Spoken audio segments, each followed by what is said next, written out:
Hi friends, ಮಯ ಕಲಿಕೆ ಚಾನಲ್ಗೆ ಸ್ವಾಗತ. ಇವತ್ತು ನಾನು ಗುಟ್ಟಳ್ಳಿಲಿರೋ ಆಂಜನೇಯ ದೇವಸ್ಥಾನಕ್ಕೆ ಬಂದಿದ್ದೀನಿ. ಎಲ್ಲರಿಗೂ ಗೊತ್ತಿರುವ ಹಾಗೆ ಈ ದಿನ ಹನುಮಾನ್ ಜಯಂತಿ.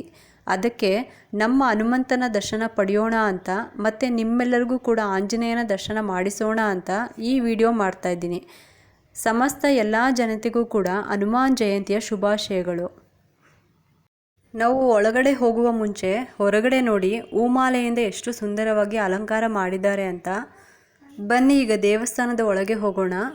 ಮೊದಲು ನಾವು ಕಾಲು ತೊಳೆದುಕೊಂಡು ವಿಘ್ನರಾಜನಾದ ಗಣಪತಿಯ ದರ್ಶನ ಮಾಡಿ ನಮ್ಮ ಕಣ್ಣು ತುಂಬಿಕೊಳ್ಳೋಣ.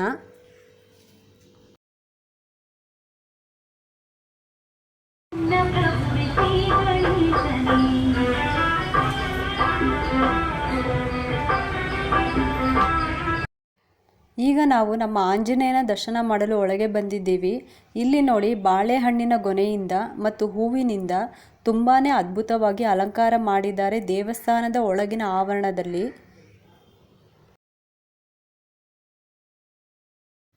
ಮತ್ತು ಅಲ್ಲೇ ಪಕ್ಕದಲ್ಲಿ ಹನುಮಾನ್ಜಿಯ ವಿಗ್ರಹ ಕೂಡ ಇಟ್ಟಿದ್ದಾರೆ ನೋಡಿ. ತುಳಸಿ ಮಾಲೆಯಿಂದ ಮತ್ತು ಕೇಸರಿ ಬಣ್ಣದಿಂದ ಕೂಡಿದ ಹನುಮಾನರ ಅಲಂಕಾರವಿದು. ಈಗ ಬನ್ನಿ ಒಳಗೆ ಆಂಜನೇಯನ ದರ್ಶನ ಮಾಡೋಣ. ದೇವಸ್ಥಾನದ ಒಳಗೆ ಪೂರ್ತಿಯಾಗಿ ತರಕಾರಿಗಳಿಂದ, ಅಂದರೆ ಎಲ್ಲ ಬಗೆಯ ತರಕಾರಿಗಳಿಂದ ದೇವಸ್ಥಾನವನ್ನು ಅಲಂಕಾರ ಮಾಡಿದ್ರು.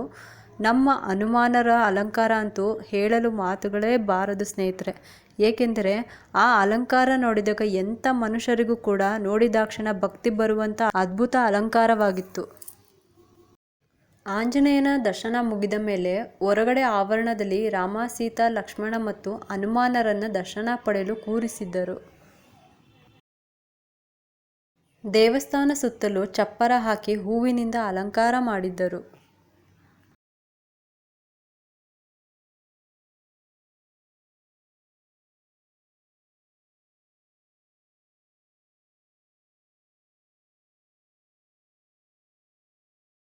ಇನ್ನು ಬಲಭಾಗಕ್ಕೆ ಬಂದರೆ ಭಕ್ತಾದಿಗಳಿಗೆ ತೀರ್ಥ ಮತ್ತು ಪ್ರಸಾದ ವಿನಿಯೋಗವಿತ್ತು. ಭಕ್ತಾದಿಗಳು ಸಾಲು ಸಾಲಾಗಿ ಬಂದು ಆಂಜನೇಯನ ಪ್ರಸಾದ ಸ್ವೀಕರಿಸುತ್ತಿದ್ದರು. ಈ ವಿಡಿಯೋ ನಿಮಗೆ ಇಷ್ಟವಾಗಿದ್ದಲ್ಲಿ ಒಂದು ಲೈಕ್ ಮಾಡಿ, ಶೇರ್ ಮಾಡಿ ಮತ್ತು ನನ್ನ ಚಾನಲ್ ಆದ ಸ್ಮಯ ಕಲಿಕೆಗೆ ಒಂದು ಸಬ್ಸ್ಕ್ರೈಬ್ ಆಗಲು ಮರಿಬೇಡಿ ಸ್ನೇಹಿತರೆ. Thank you.